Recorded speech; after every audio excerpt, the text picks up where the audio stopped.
साक्षी हूँ राम और सीता के प्रथम पावन मिलन का, साक्षी हूँ ईश्वर की उस अद्भुत लीला का जब प्रथम दृष्टि में ही राम और जानकी एक दूसरे के हो गए। महर्षि विश्वामित्र संसार के कल्याण के लिए राम को संपूर्ण बनाना चाहते थे और वो जानते थे कि इस महान कार्य के लिए सीता ही वो नारी हो सकती थी जिनका साथ राम को राम बना सके। और इसीलिए वो जनकपुरी आए थे, सीता की छवि अपने हृदय में बसाए। जब मैं तुम्हारी भावना समझ रहा हूँ राम, पर मैं कुछ नहीं समझा। कोई बात नहीं राम, धनुष यज्ञ के बाद तुम सब कुछ समझ जाओगे। अब तैयार हो जाओ, हमें यज्ञ मंडप में पहुंचना है, वहाँ सभी अतिथि पहुंच रहे होंगे। जो आज्ञा गुरुदेव। राम, यही है वो स्थान जहाँ पर ये धनुष यज्ञ होगा। वो देखो महाराज जनक द्वार पर ही राजा महाराजाओं का स्वागत कर रहे हैं। आप आगे बढ़ो। प्रणाम महर्षि, मिथिला की ओर से जनक का प्रणाम स्वीकार करें। आइए, धनुष यज्ञ में आपका स्वागत है। महर्षि विश्वामित्र की, महर्षि विश्वामित्र की, महर्षि विश्वामित्र की।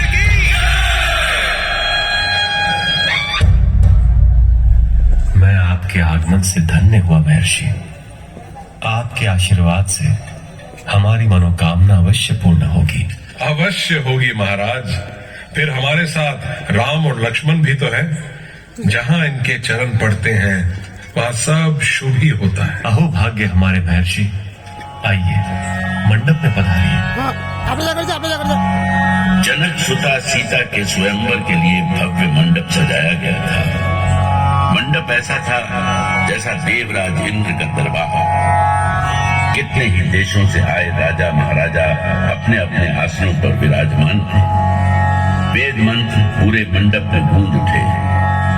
मिथिला की कन्याएं झरोखे से धनुष यज्ञ देख रही थी। तभी कई शंख एक साथ बज उठे और इसी के साथ विशाल शिव धनुष को मंडप में लाया गया। महाराज जनक अपनी पुत्री सीता और उनकी सखियों को साथ लिए धनुष के पास आए और उद्घोषक ने घोषणा की,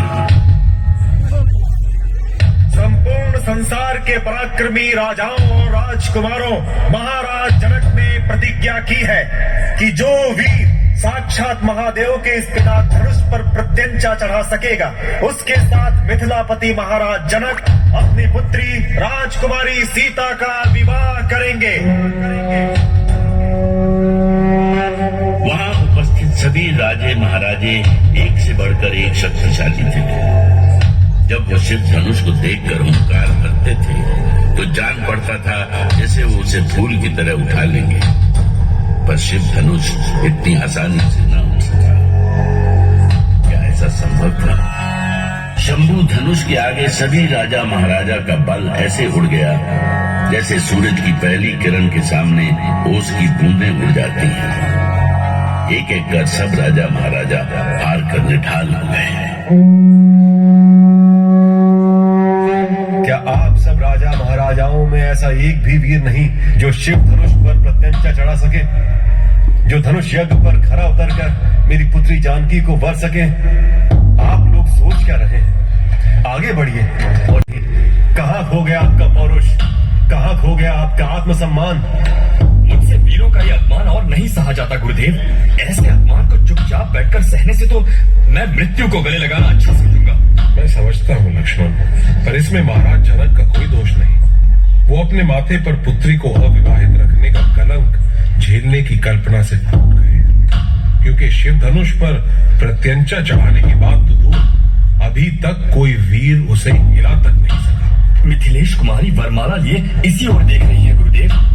आप जानते हैं कि वो क्या चाहती है। अब क्या हुआ सीता? कुछ बोलती क्यों नहीं सीता? क्या हो गया है तुम्हें? क्या सोच रही हो? सोच रही हो जाने कुमार आगे क्यों नहीं आ रहे? उबार नहीं लेते हमें इस अपमान से। प्रत्यंचा चढ़ा सके? ये क्या कह दिया इन्होंने? ऐसी कठोर वाणी, ऐसा दुस्साहस, ये तो हमारा अपमान है, घोर अपमान। इनका मूल्य इन्हें चुकाना होगा। चुकाना होगा? हाँ, चुकाना ही होगा। शांति शांति। महाराज जनक कुछ कहना चाहते हैं, आप सभी ध्यान से सुने। संपूर्ण संसार के महारथी, बड़े बड़े योद्धा और महिपाल यहाँ इकट्ठा हैं, पर बड़े दुख के साथ कहना पड़ रहा है कि इनमें कोई भी ऐसा नहीं जो महादेव के इस धनुष पर प्रत्यंचा चढ़ा सके। यदि मुझे पता होता कि संसार में कोई क्षत्रिय योद्धा नहीं रहा तो मैं ऐसी प्रतिज्ञा ही क्यों करता। लगता है ईश्वर ने मेरी सीता के भाग्य में विवाह लिखा ही नहीं, इसलिए मैं इस यज्ञ को यहीं। ठहरिए राजन, अभी ये धरती वीरों से खाली नहीं हुई है। आपकी पुत्री का विवाह होगा, अवश्य होगा ये विवाह। विश्वामित्र की वाणी में ऐसा विश्वास था जैसे वो जानते थे कि शिव धनुष पर राम जी का नाम लिखा है, और उनके इसी विश्वास ने राजा जनक की चिंता हर ली।